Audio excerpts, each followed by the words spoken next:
December 7th, 1941 stands as one of the darkest days in American history.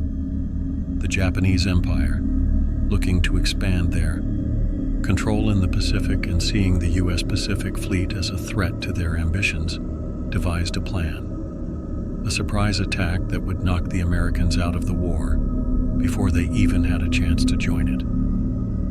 In the first week of December, alongside coordinated strikes against U.S. and British bases in the Philippines, Guam, Wake Island, and Hong Kong, a Japanese naval task force positioned itself just a few hundred miles off the coast of Hawaii.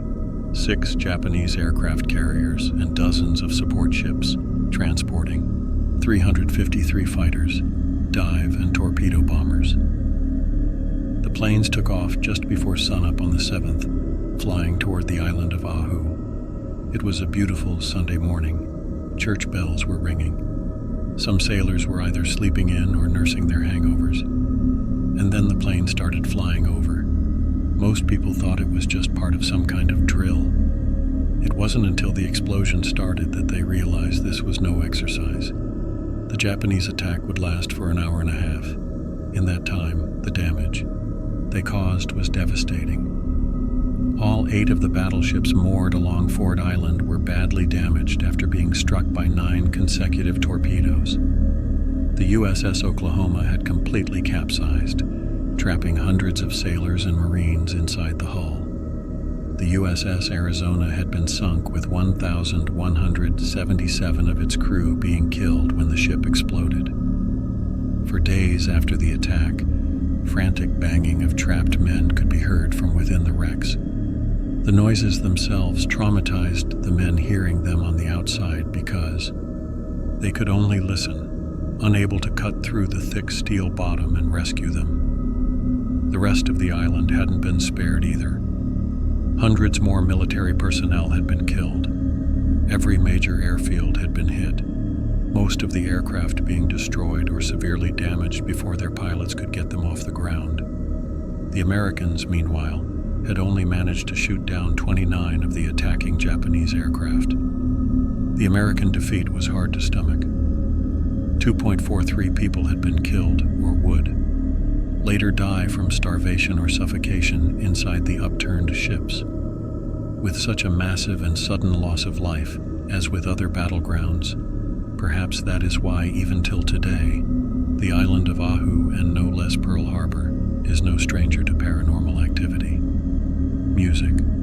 Pearl Harbor remains an active naval base because of the brutal attacks in 1941. It has also become a well-known memorial site, receiving an average of 1.8 million visitors every year, and some of them experience more than they expected.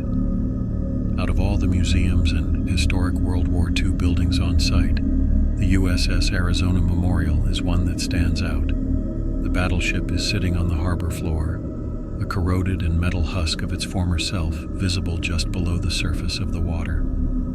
If you've seen it, maybe you have also contemplated the horrible reality that the remains of hundreds of its crew are still down there, trapped inside. Above the ship, the Navy has constructed a white concrete and steel structure, which can be reached by a short ferry ride, allowing visitors to view the ship from above. In 2011, an Australian woman named Suzanne Diani visited the Arizona Memorial along with her family. Taking in the solemn beauty of the monument, Susan began snapping photos of the interior as well as the sunken ship. Her visit to the memorial was an emotional and somewhat haunting experience by itself, but unbeknownst to her, Susan had captured something even more haunting on her camera. Looking through the photo she had taken earlier in the day while sitting in her hotel room that evening, Susan suddenly grabbed her husband's attention. What they saw on her screen was one of the photos she had taken of the Arizona, and clearly visible in the brackish green water was a face, the distinct face of a man. It was uncanny. The face appeared young. The expression was what could only be described as a look of profound sadness and anguish.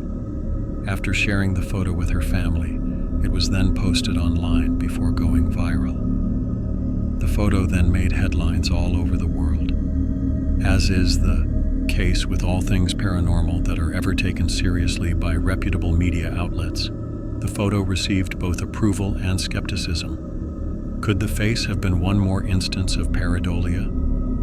Of course. 1.8 million people snapping photos of the same location year after year.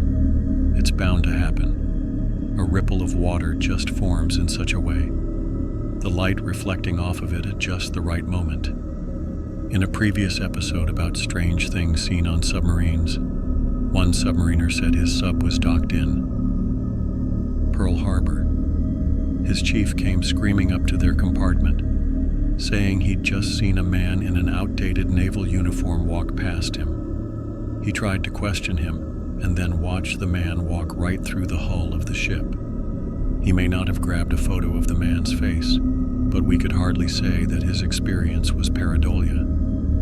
Knowing the tragic history of the USS Arizona, and the men who died banging on the hull from the inside waiting for a rescue that would never come, the picture of the man's face in the water might as well be the most convincing proof of ghosts we will ever get, because the reality of how those men died is far more haunting to me than the idea of seeing one of their faces floating in the water 70 years later. Besides, this is hardly the only story about the island being haunted.